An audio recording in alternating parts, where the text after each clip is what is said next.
This episode of The Rest is Football is powered by Saily because no one wants to spend their holiday hunting for Wi-Fi. We've all done it. What's something you always forget when you travel? That all-important working mobile connection, right? Nothing worse when you were on a golf trip and you're on the course and you're looking to keep up with the football scores and you've got no signal. Absolute disaster, especially, by the way, with the tune flying high. He's got Newcastle mention. Well done, Al. Sounds like you could have used Saily. It's a global eSIM app, affordable data in over 200 countries. Install once and you're connected wherever you go. No faffing with airport SIMs or searching for Wi-Fi like it's your lost ball on the back nine, Alan. Saily even saves you money because you can avoid high roaming fees when you're abroad. To get an exclusive discount on Saily eSIMs, go to saily.com/restisfootball or click the link in the episode description box.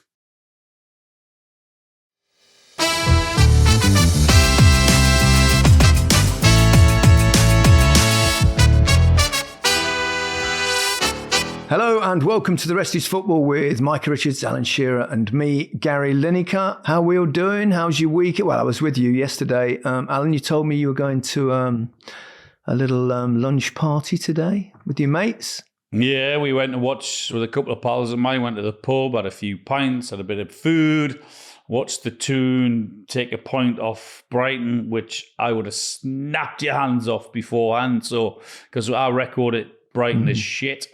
So, yeah, I've had a really, really good day. I've had a couple of glasses of wine. I've had a couple of pints of Guinness. So I'm extremely happy. Micah, what have you been up to? You were working Friday night, weren't you? Yeah, Friday night football. City played Wolves. Really good game. I thought Wolves were excellent at times. There was good on that counter-attack. And you know what? Friday night is, I actually really enjoy it. Everyone's dead relaxed. The managers come on the pitch. Vito Pereira give us some good quotes and stuff. Pep Guardiola was really engaging. So, yeah, I really enjoyed it. Good stuff. I want to start with a certain Harry Kane who has now won a title, a trophy, the Bundesliga. Leverkusen had to win today. I mean, even if they had won today, the goal difference is so emphatically different that it wouldn't have made a difference. But mathematically, if Leverkusen didn't win today, and they didn't, they drew 2-2, they were 2 down, and Harry's won a trophy. So congratulations, Harry Kane. Yep. Thoroughly deserved. Yep, round of applause. Well done. By the way, absolutely, because it showed some guts, by the way, to move over to Germany. No, seriously, I'm not. I know you're laughing, Micah, and I know what you're laughing for.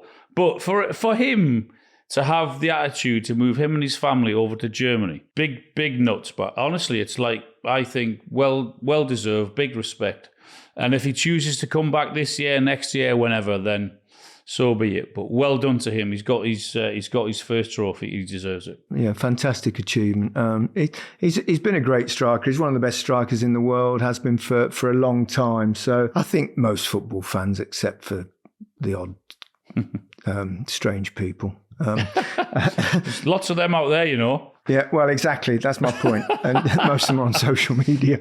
But yeah, well done, Harry Kane. Yeah. He's rattled in the goals. It was interesting yesterday because Bayern Munich needed to win to clinch the title, and Harry Kane was out, wasn't he? He was suspended because of 5 yellow cards, and they were 3-2 up in the, whatever it was, 94th minute. And he came down, didn't he, in the tunnel, ready to celebrate. Yeah. And then there was the late equaliser. So they've had to wait an extra 24 hours or so.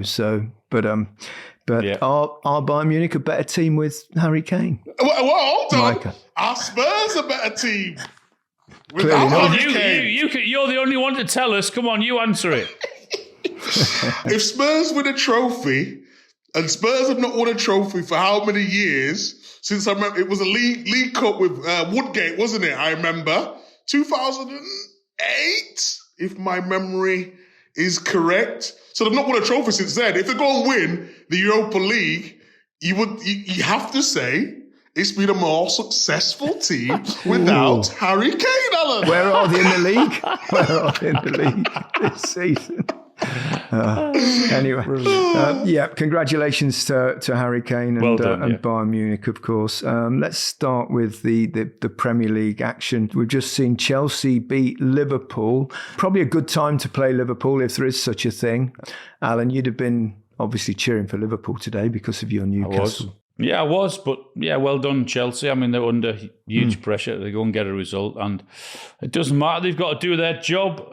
People will say, well, Liverpool weren't at it, maybe, but Chelsea had to do their bit, and they did it. So they won, and well done them. And they got the result that they had to get. They were under big pressure to do that, and they've done it. So I don't go along with the fact where, at this stage of the season where teams are maybe perhaps playing weaker teams, or they've won this or they've won that, or their season is over because they've done this, then I don't get that. You just go and do your job. If you've got to beat them, and Chelsea have done that, so well done them. I thought Chelsea were absolutely outstanding. Really good, weren't they? When you watch Chelsea and when you give them a compliment, then they make you look stupid and they perform really bad.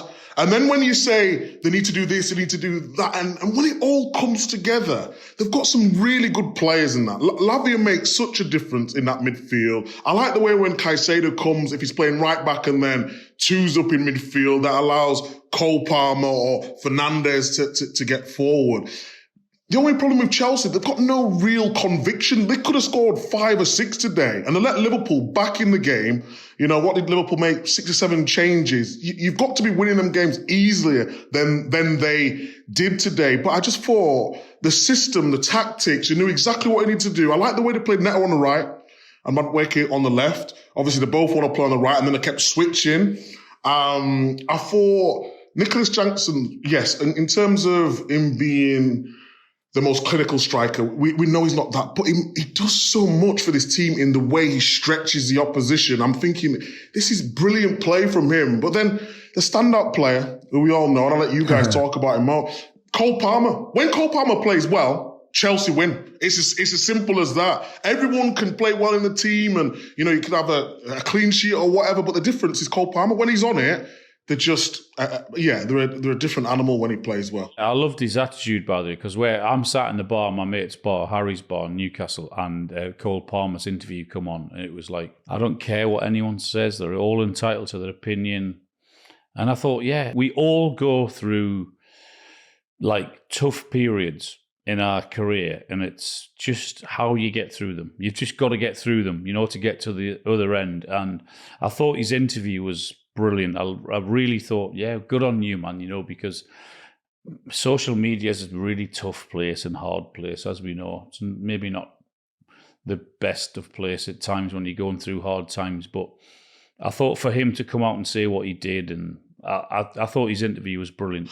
Yeah, I'd just like to ask you, because, Gary, you've been on social media and you've got loads of followers on Instagram and X now, formerly as Twitter, but you seem to handle the criticism, the trolling, the abuse ever so well. And anytime it's aimed at you, how do you do that for one? And then I'll ask you another question after that, because yes, you're a little bit older, etc., etc. A little bit.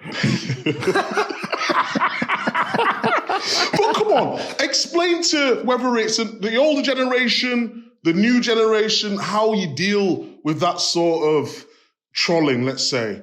Well, I think the first thing is that why would you ever really take any notice of people that you don't know, that probably don't really understand the game? If we're talking about football or even other things, the important thing I think is, do you care whether people like you or not? I think only if it's people that you know, that are close to you, your family, your friends, and people that you work with, that's important. I don't see why you'd ever take any notice of anything else. And I think football is, you have to be resilient. You have to have a bit of a thick skin. I mean, we all know, don't we? We've all played in games where, fans are having a pop at you, even in the stadiums way before social media. When I played, you get, playing places with thousands of fans singing, Gary Lineker, you're a wanker, you're a wanker. And that was my home fans. That was me and Micah. That's part of being a player and dealing with that. And the better player you are, the more stick you'll get from the opposition. But what you've got to think to yourself is that I'm important enough as a footballer for them to worry about me, which I take as a compliment. When the opposition's fans are having a go at you, or even on social media, it's because you get to them a little bit. So I've got Cole Palmer's quotes here, actually. He admitted his barren run in front of goal had affected him, and claimed the internet is full of trolls and idiots. Well, it's not full of them, but there's a lot of them. We agree with that. For anyone, it will be a tough couple of months when you're getting chances and not scoring. At the end of the day, you're letting your team down. I feel like I'm mentally strong. Whatever people say doesn't bother me. Well done. I've had it my whole life growing up, but I obviously feel pride in helping the team. And if I'm not contributing, I'm not happy. Today, I felt more like myself. So it's good to see him back to his best. I don't think any of us doubted the fact that it was just a blip. You know, it's that old saying, isn't it? You know, form is fickle and class is permanent. And he's a classy footballer. Do you know, me and you guys, we didn't have to go through the social media years of looking at social media or being judged by social media, because it wasn't a thing in our day. It was the radio, it was the TV, it was whatever it was, but we didn't have to deal with social media. But it is a choice now. You do have the choice to look at it or not.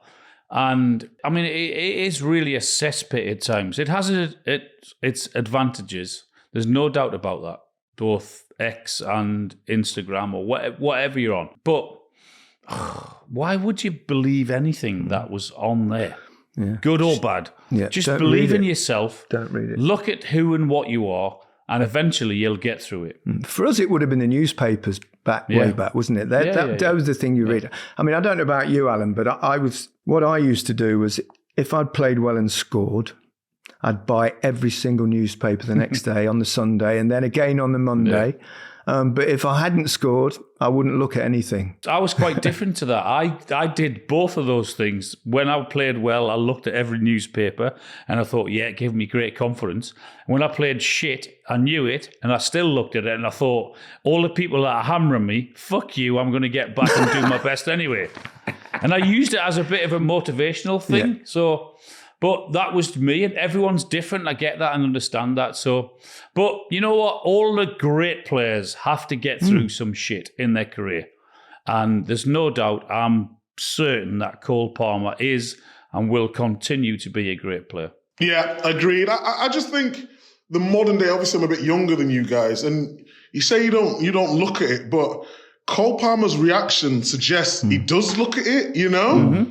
And it is very difficult to... And I came off X a while ago. I just literally go on there to do the retweets for the I'm the same now, Mike. Exactly the same. I came off because it's become way worse. The Musk took over, and it's just awful now. I just feel like it's... You know, you could have a well-rounded opinion, and you've got to pick a side. You know, why can't people be open-minded nowadays? I just think it's either left or right, or everyone jumps on. If I say I really like red, everyone said, well, what about orange? Well, we're not talking about orange. We're talking about red, you know?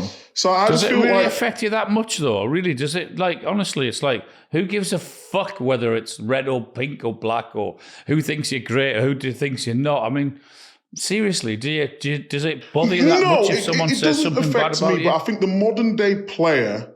It affects them more than they let on, and more than you think, because you can't get away from it. There's so many different avenues whether it's Instagram, whether it's X, whether it's Facebook, whether it be whatever. Social media is massive now. I just try to use social media for the positive. If you look at the posts that I do, it's only really funny stuff or football content. Like the problem is when you buy into it, you know? Do you know one of the worst things, Micah, is that the co-commentators, because I've done more co-commentating in the last 2 or 3 years, and the co-commentators get absolutely battered. It's like, if you're sensitive, then obviously you don't have to look at it, but whoever you are as a co-commentator, you get absolutely abused on social media. And deservedly so, Mercer. Not at all. Back to the Chelsea performance, and they've rallied a bit in recent weeks because they look like they might miss out, but they're looking in reasonably good shape. Big game next, of course, against Newcastle, Alan.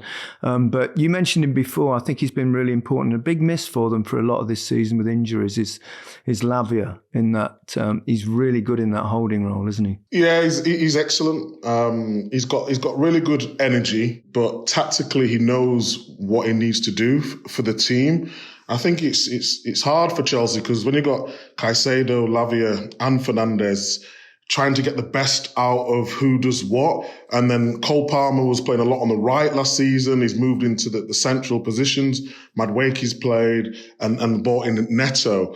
It's just getting that balance right. But I feel like that midfield have got absolutely everything, and that's why when I backed Chelsea at the start of the season or towards the end of last season under Poch, whenever he left, I could see signs of them doing really well, because if you go player by player, they were all really good and they was all going to improve. But the one place where I thought they was lacking was conviction, and it showed a little bit in the game today. I still think they need another striker to help Jackson out. I think there's too much pressure on him to deliver all the time. And his numbers over the past couple of seasons have actually been all right, but I think they need another style striker. I mentioned Cole Palmer, but it's just about keeping everyone fit now and having that consistency. I think Chelsea, when you're watching them, the word you would use is inconsistent, and you don't want to be known as that. But player for player, they've got some real talent in that squad. Nervous afternoon watching Newcastle at Brighton, Alan? One slightly. down for a long time. One down, VAR decisions, penalties, this, that. You wouldn't disagree with the two overturns, would you? Absolutely right. Totally agree with them. Yeah, I think. I can't. What are you laughing at? What's your stupid face? You're actually being impartial for once in your career. Always impartial. You know that. They were the correct decisions. I couldn't argue with them. I would have, before the game, because of Newcastle's record at Brighton, I would have snapped your hands off for a point. So you said that yesterday in the office in Match of the Day. You said, I'd take a point tomorrow. I'll take a point now because we're useless against Brighton. Take a point, get the hell out of there, and then play Chelsea at home, next game, and then so it was a fair result. Are you confident now or not? If on a scale, you are. Okay. I wouldn't change Newcastle's running. I think they got Chelsea. That's tough though. Chelsea, Arsenal, and Everton, 2 home games. I would be hopeful and pretty confident they could win those 2 home games against Chelsea and Everton, and maybe nick a point against Arsenal that maybe I don't know. Well, they're not at it, are they? They're not as good as they have been or should be because of the situation they're in the Champions League. So, do you think 6 points would do it? I think 6 or 7 definitely, I think. No, I think 6 points will do it because we've got to play Chelsea, we've got to play Arsenal. Chelsea have got to play Forest, I think, last day of the season. So I think 6 points will be enough for Newcastle. Micah? You're not so sure? No, the first half today, Newcastle were poor. Were really poor. They couldn't get Tonali dictating the game. Isak was trying to get in positions and he couldn't really get the ball. I thought Gordon made a difference when he come on. Did you? I thought he stretched them a little bit and he's positive, but obviously Barnes has been playing so well, hasn't he, with Murphy, so it's always a difficult decision that. But yeah, Newcastle, I think when Newcastle's bouncing at home, maybe agree with Al, but if Arsenal were to go out to PSG, I mean, they don't want to let their season fizzle out. So I reckon they'll be up for that game. Chelsea, after the signs I saw today, in terms of being a little bit more defensive-minded when they need to be, but then being able to go forward on a transition with Palmer. Palmer's got his call. I think that's a harder game than it was 2 weeks ago. But it's exciting. It's exciting. I still probably think Newcastle do it, but I think it'd be harder than Alan thinks. I think there'll be another twist. I mean, it's going to be 3 teams from 5, isn't it? Because Arsenal's a given and Liverpool are already there, of course. City have got 64 points, Newcastle 63, Chelsea 63, Forest 60 with a game in hand. That's at Palace on tomorrow night. Or tonight, because we recorded this on Sunday night, but it gets to you on Monday, of course. Aston Villa, I think it's going to be difficult for them because they're 3 points adrift of fifth place at the moment, and they've not got a game in hand. But they did what they had to do on Saturday, which was win their match.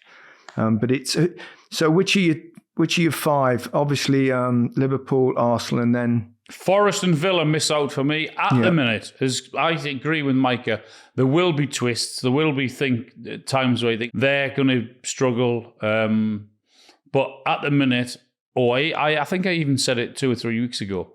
I think Forest and Villa will miss out for me. I think you might be right. Yeah, you might be right with that. I think the form's just ran away from it at the wrong time of the season. I think Chelsea it's now... It's a shame, isn't it? I still want Forest to do it. I think it'd be a great story. If they're having a great season, no matter what. But, obviously going out in the FA Cup and then sort of... And this year, because it's the 5th spot as well, if it was 4th, it'd say, but I think they might just, but I'm hoping that they'll do it. Well, looks like we're going to have 6 teams, almost certain, aren't they? Because it looks like it's going to be a Tottenham, Manchester United fight in the Europa League. The winners of that not only win a trophy, but they also go through into the Champions League. Could have 6 teams. Mad, isn't it? Yeah, madness. How bad they've been. Spurs and Man United, and it looks as if one of those is going to get into the Champions League. A little silver lining for one of them. Imagine Ange, though. Imagine Ange. He always says, I always win a trophy in my second season. Yeah. Imagine I could just imagine him at the end, all right, what you're saying now, and just leaving. It could be chaos. I agree with that thinking, because he's always said that. And I think, there's such strong reports, aren't they, that even if he wins it, then he could be off anyway. But for him, if he does win it and then he just walks off, says, thanks, guys, see you later. Big payoff, good for him. It could be. Who knows? I think it'd be one of them. Spurs and Manchester United, almost certain to get to the final, I would think, unless they capitulate, which I don't think they will. Bodo Glimt, their record in Europe is something like they've not lost in Europe at home for 30-odd games or something like that. It's ridiculous. I know, so you never know. You never know. On the AstroTurf as well. Correct. Well, that's probably why, though, isn't it? I mean, that's a significant advantage. Seriously, am I the only one that thinking, how on earth can you be one of those clubs and win the Europa League, or the chance of it, on an AstroTurf pitch? Where semi-final. Yeah. Where, in 2025 on an AstroTurf pitch? Seriously? Do you know where Bodo Glimt is, Alan? I do, Micah, yes. Wherever it is, in the upper echelons of the north, and it's freezing and all of these things, yeah. So, That's the question. It's just north of Glasgow, he means. Are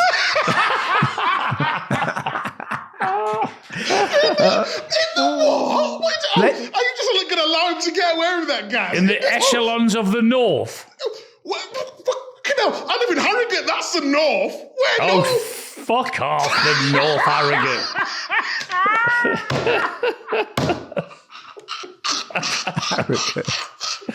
Oh, dear. Let's take a break while Alan gets his atlas out. We'll be back in a minute.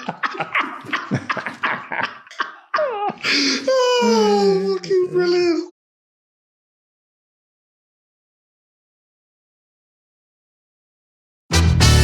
Welcome back to The Rest is Football with Micah Richards, me, Gary Lineker, and, the explorer, Alan Shearer. Well, I'm in the echelons of the north of Newcastle. The echelons? Is that what you had for lunch? Where is Bodo Glimt or whatever? Where is it, Micah? You know where it is. Is it in Norway or somewhere, is it? Yes, that's why I put it to you, because I thought he was going to say where that is straight Norway away. then? Is that not right up there in the freezing Where's parts? Norway? It's in the freezing parts of wherever, isn't it? Is that why they've got a freezing parts of wherever? North Norway. Come on. Scandinavian country, Alan. Is that the highest country north, or the most, how do you say, the most northern country? That's better. So hang on, when I say the echelons of the north, where the fuck do you think I'm talking about? What do you mean? Let's go back to the very beginning. I think probably Greenland would... Exactly! The north. Which is, as north as you can get. North. Oh my God. That's enough of our The Rest is Geography for this week. let's go to one of the southest teams in the league, and that's Bournemouth, who won for the first time ever. In fact, the first time they ever got a point at Arsenal in the Premier League. So and deservedly so, by the way. They were outstanding. I mean, two centre halves again, Zabani and Howson. Thought they were superb. Howson got his goal. Arsenal not quite at it. Probably you can understand why, but don't take anything away from Bournemouth. I thought they were superb. Did really well. You're talking about Howson there, but and Kirkes was brilliant as well. Yeah. Again, very, he's dynamic, isn't he? Gets up and down, gets the ball in, good cross to the ball. And both of those players now, Howson as well, have been rumours about Liverpool. Possibly. I mean, I don't know whether there's any truth in it, but I think there probably is with Kirkes. I don't know about Howson. Yeah, Howson, I heard Real Madrid and Barcelona also. Yeah. He's got that Spanish connection, hasn't he? He's born in the Netherlands, but he's also plays for Spain. I mean, Spain, I'm looking at them and as the performances we've seen some of their young players recently, particularly in Barcelona in the Champions League, and you're thinking, crikey, they're going to take some beating next summer, aren't they, in the World Cup, Spain? We always say that, don't we? We always say that England, we've got this player coming through and then that player. Imagine him and Kabasi at the back for another 10, 15 years. It's just remarkable. What a team we have got. But I think I did his debut. Howson, against Spurs, and he made a huge error after about 10 minutes. He had it wasn't a fresh air shot, but he made a defensive error, and Spurs didn't capitalise. But then after that, he was absolutely outstanding, and he got a goal. And he never put a foot wrong after that. And I gave him man of the match. And I thought, I've got to keep an eye on this guy here.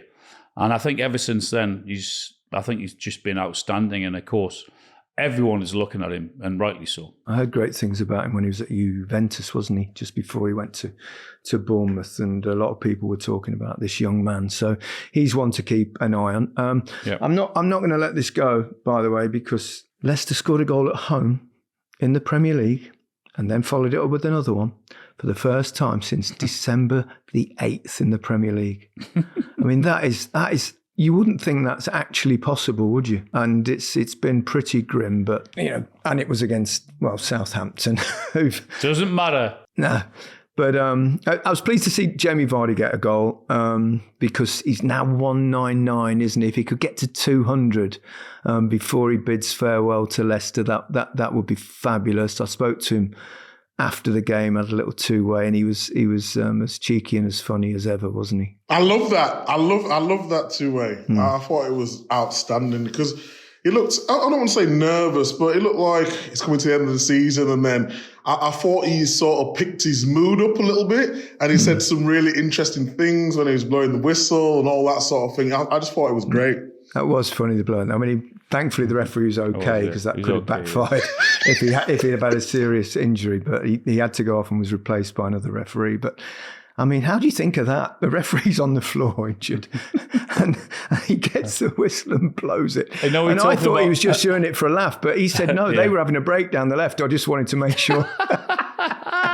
It was brilliant, wasn't it? Yeah. So funny. Do you know, it was we need to talk about a bit of criticism on social media or opinions, because I said on Match of the Day that I thought he was the best £1 million ever, and then I looked at it and everyone was, no, Eric Cantona was the best by a mile. And what opinions, guys? What do you think? Yeah, Riyad Mahrez was less than that. He wasn't bad either. Was he 600 or 800? No, I don't think it was even that. Was he about 300, 400 grand, I think? Or was that Kante?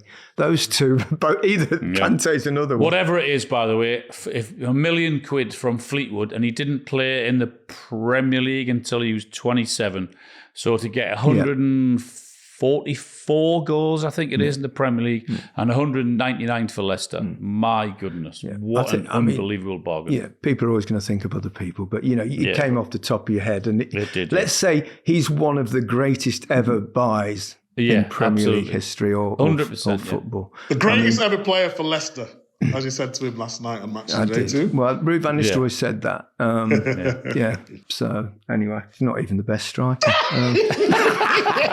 You threw the Bill Heskey, didn't you? I like that. I jest. Yeah, that was a bit of fun. It was a bit of fun, but it was good to get 3 points just to lift the spirits fractionally. Not that it means that much at this particular stage. Quick before you go, what was the game like though? Because obviously you guys are doing Match of the Day. It wasn't live, was it? Was it just one of those end of season games? It was a game between two clubs that have been relegated, and Southampton. I mean, I feel for Southampton, their fans. I mean, 11 points, and they're level, aren't they, with Derby's record that no one really wants. But it was okay. There was I thought El Canoes played quite well. It was nice to see a 15-year-old come on, Jeremy Monga, just for another appearance. And Ruud van Nistelrooy spoke about him after the game, actually, and he said he's really an exceptional talent, which is exciting for Leicester if they can keep him. And he said the thing about him that makes him a little bit different, he said he can dribble with either foot, which is actually quite unusual because most players very much favour a foot when you are dribbling. Lamine Yamal favours his left, Messi favours his left. There are other players that have been jinky players that favour their right, but Harry Maguire favours his right. Well, he did on Thursday night when he went round the wing and crossed that ball, didn't he? So exactly. There's a bit of something coming up. Dembele actually dribbles with both feet. Yeah. Dembele takes corners with both feet. Yeah, very, very two-footed player. Before we go there, I want to talk about the Championship because we know who's doing what now. And Mike, you won the title in, what was it? In injury time, wasn't it? Late. Your Leeds mob. Marching on together. Micah's official announcement tomorrow. Micah Richards, ambassador of Leeds United. The city is absolutely buzzing. Yeah, so it should be. It's great when they're up, Leeds, and all jokes aside, it's just good for the community. I agree. It's a big club as well. Leeds is it's a club that should be in the massive top fan base. I love that. I think it's great that they're up. Totally agree. 100 points, great, really good. Yeah, the playoffs. Coventry, Bristol City, Sunderland and Sheffield United. A word on Frank Lampard. They beat Middlesbrough 2-0. They were 17th when he took over. And now they finished 5th and in the playoffs. I think personally they'd probably be better off missing out gloriously because it will be incredibly hard in the Premier League. We always see the club that comes up via the playoffs. And we saw it with Southampton this season. It's very, very difficult indeed. But what a job he's done! Amazing. He's got. I think they have got the Mackhams in the first round, haven't they? So yeah, when he took over to where they are now, wow, what a bloody job he's done. Well done, Frank. I wish him all the best, but it is going to be hugely tough, even if they were to get in. So I don't know. For him, it would be great. For Coventry, it'd be great. But then it just all turns like sour, doesn't it? Well, it can do. It has done, certainly in the last 2 seasons, for all those promoted, not just the ones that via the playoffs. But they're always a good watch, aren't they, the playoffs? It's that one, isn't it? The ultimate prize, certainly financially, probably as big a prize as anything almost in football, isn't it, Micah? It's great. I always watch the Championship anyway, especially on that Friday night. I think it's great. Even the likes of going to Burnley. I went a couple of times this season, or more than that. Hospitality is really good. I think I like the fact that there's no VAR as well. So you're seeing what looks like to me when you're watching a different sport. But then if you can get that momentum and then I remember when Huddersfield came up a couple of years ago, it was amazing. They had a good start as well, didn't they? Yeah, it was amazing. But if you could just sneak it, get your form at the right time. But we always knew that Frank was going to be a top coach. And even at Chelsea, at the second time didn't really work out for him. He got Champions League. The first time he was there, he took Derby to the playoffs. A lot of people said, yes, he had a good squad. But just his tactical brain, you just knew he was destined to be a good manager. So to take them from 17th to the playoffs, whatever happens, he's done a great job. Yeah, agreed. Certainly agree. Okay, let's call it a day there. We'll be back in midweek when we'll be covering the Champions League games. Looking forward to those. Alan, you're on Tuesday. You're off to Milan for Inter against Barca. I mean, who knows what kind of game that'll be. Oh, man, I can't wait for that. I'm off to Milan today. So it's going to be a cracking game, isn't it? Inter Milan, Barcelona. It'll just be amazing. Micah will be gracing the studios for CBS. I'm in Paris on Wednesday. I asked to go. Yeah, I asked to go. They said, yeah, you can go if you want. So brilliant. I'm at the Parc des Princes. I don't think that's going to be as straightforward as some people think. You know, I think Arsenal are going to have a real good chance there. Definitely. Thomas Partey back. Marino up top, do you think? Probably I do, yeah. In that Marino kind of false nine role that he played quite well. Yeah, but Trossard played quite well last game, you know. So I think it will go with Marino. Not Saturday, did he? No, not that day, he didn't. But I think the most important thing is Partey being back because you see, I didn't see the game we did analysis, but Declan Rice, the way he's allowed to make them runs, it just makes a difference. He's not a number 6. He's a number 8. He's way better for the team that way. Okay, that's it for this episode. Goodbye from me. Goodbye from me. Goodbye from me. Have a great week.